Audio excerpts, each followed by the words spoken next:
दोस्तों आज की इस वीडियो के अंदर मैं आपको बताऊंगा कि फ़्लिपकार्ट के सेलर पैनल पर जब आपको कस्टमर की हैंड से कोई रॉन्ग रिटर्न रिसीव होता है और रॉन्ग रिटर्न रिसीव होने पर जब आप उसका सेलर प्रोटेक्शन फ़ंड जो है उसके लिए अप्लाई करते हो और आपका सेलर प्रोटेक्शन फ़ंड है वो भी फ़्लिपकार्ट की ओर से अप्रूव्ड हो जाता है, उसके बावजूद भी आपको जो है कितना नुकसान होता है, यानी कि आप उस केस में भी प्रॉफिट अर्न कर पाते हैं या नहीं कर पाते हैं, कौन कौन से ऐसे ऑर्डर्स होते हैं जिन पर आप अपना प्रॉफिट अर्न नहीं कर पाते हैं जब कस्टमर की ओर से आपको रॉन्ग रिटर्न डिस्पैच किया जाता है, यानी कि रिटर्न जो आपको रिसीव होती है वो रॉन्ग होती है। अब यहाँ पर मेरा एक प्रोडक्ट था वही मैं आपको बताऊंगा। इससे प्रीवियस मैंने वीडियो बनाया था कि जब आपको फ्लिपकार्ट पर कोई रॉन्ग रिटर्न रिसीव होता है तो उस केस में आप उसका सेलर प्रोडक्शन फंड जो होता है फ्लिपकार्ट में उसमें अप्लाई करने का क्या प्रोसेस होता है। तो उसी ऑर्डर का जो है फ्लिपकार्ट ने मुझे क्लेम अप्रूव कर दिया है, और कितना क्लेम अप्रूव किया है, कौन सा प्रोडक्ट है, किस प्राइस में मैं उसको सेल कर रहा हूँ, ये सारी डिटेल्स मैं आपको इस वीडियो में बताऊंगा। तो यहाँ पर सबसे पहले मैं आपको रिटर्न दिखा देता हूँ, जैसे रिटर्न्स में जाके और यहाँ पे ऑल रिटर्न्स, और ये जो है क्लोज रिटर्न में जाके दिखाता हूँ। तो ये वाला एक प्रोडक्ट था, आप देखेंगे कि ये फ्लिपकार्ट पे अभी भी लाइव है और ये 3388 का अभी मैं इसको सेल कर रहा हूँ। तो कस्टमर ने क्या किया, इसका ऑर्डर प्लेस किया और ऑर्डर प्लेस करने पर मेरे को रॉन्ग रिटर्न जो है वो भेज दिया था। रॉन्ग में क्या प्रोडक्ट था वो भी मैं आपको दिखा देता हूँ। तो ये वाला था वो, आप देखेंगे कि ये प्रोडक्ट उसी के सिमिलर है लेकिन साइज़ में उससे काफ़ी छोटा है, और ये पुराना भी है क्योंकि मेरा जो प्रोडक्ट है वो नया है। कस्टमर ने जो है ये पुराना मेरे को यहाँ पर डिस्पैच किया, मतलब कस्टमर की ओर से मुझे इसमें रिसीव हुआ है। तो अब यहाँ पे जब मैंने इसका फ्लिपकार्ट पे सेलर प्रोटेक्शन फंड होता है उसके लिए मैंने इसको अप्लाई किया, तो वो भी मैं आपको दिखा देता हूँ। तो यहाँ पे जैसे होता है पेमेंट के अंदर आपको देखने को मिलता है सेलर प्रोटेक्शन फंड, तो यहाँ पे मैं दिखा देता हूँ अप्रूव्ड। तो ये वाला क्लेम आप देखेंगे कि ये मेरा फ्लिपकार्ट ने इसको अप्रूव कर दिया है, और करने पर कितना अमाउंट अप्रूव किया है वो भी मैं दिखा देता हूँ। तो यहाँ पर आप देखेंगे 1752 रुपये का जो है क्लेम मेरा अप्रूव किया गया है फ्लिपकार्ट की ओर से। तो अब यहाँ पर मैं अगर आपको अपनी प्रोडक्ट की कॉस्टिंग अगर बताऊँ तो ये वाला जो प्रोडक्ट है 3338 का मैं सेल कर रहा हूँ। मेरी अपनी परचेजिंग जो होती है 1500 यानी 1500 रुपये की मेरी परचेजिंग है। अब ये क्या होता है, जब कोई प्रोडक्ट आपके पास कस्टमर रिटर्न आता है तो उसके फ्लिपकार्ट भी आपसे चार्ज लेता है। अब फ्लिपकार्ट ने इस पर मेरा कितना चार्ज लिया सबसे पहले मैं आपको ये बता देता हूँ। तो ये ऑर्डर आईडी है, इसको मैंने कॉपी किया। तो यहाँ पर मैं ये आपको दिखाना चाहूँगा कि फ्लिपकार्ट ने क्लेम कितना दिया, 1752 रुपये। सेल हो रहा है 3500 का, और उसका आधा पेमेंट जो होता है फ्लिपकार्ट ने यहाँ पे क्लेम मेरा अप्रूव किया है। तो 1700 रुपये का जो है ये क्लेम फ्लिपकार्ट की ओर से मुझे दिया गया।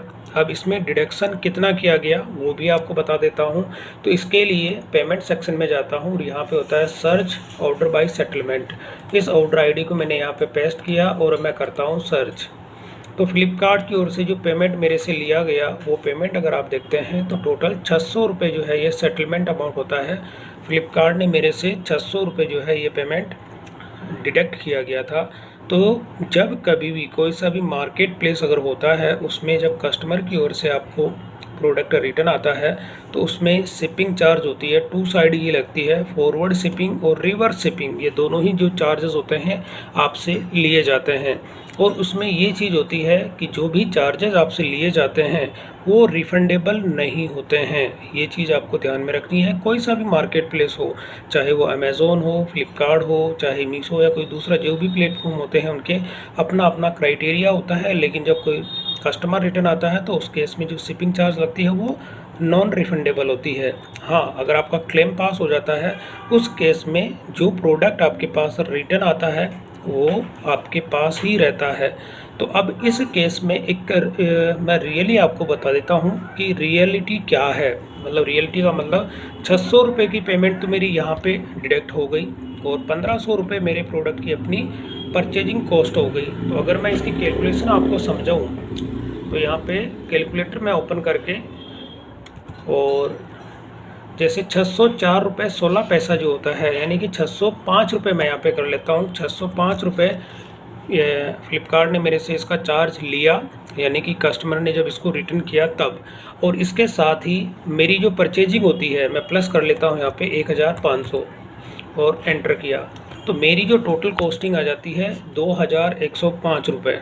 अब फ्लिपकार्ट ने इस प्रोडक्ट का जो है मेरे को क्लेम पास किया। अब क्लेम आपने देखा होगा 1752 रुपये का क्लेम मेरा पास हुआ है। अब इसमें से मैं माइनस कर देता हूँ, माइनस 1752 रुपये।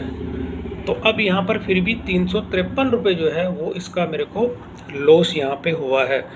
तो यहाँ पर ये कैलकुलेशन समझाने का मेरा मकसद सिर्फ यही है कि किसी भी मार्केट प्लेस पे जब आपको कोई रिटर्न रिसीव होती है, और रिटर्न के अंदर भी स्पेशली आपको ये सारी चीज़ें चेक करनी होती है कि जब ये प्रोडक्ट आपके पास रिटर्न आता है तो उस मार्केट प्लेस की ओर से आपसे कितना चार्ज आपसे लिया जाता है।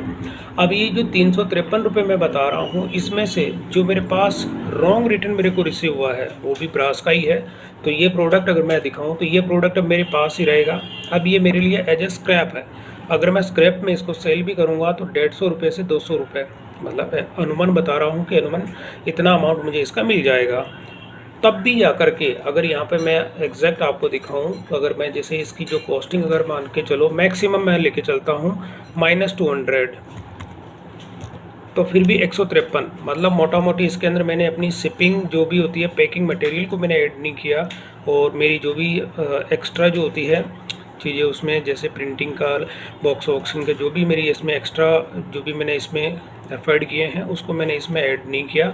तब जा कर के भी मतलब फ्लिपकार्ट ने इसका क्लेम मेरा अप्रूव कर दिया।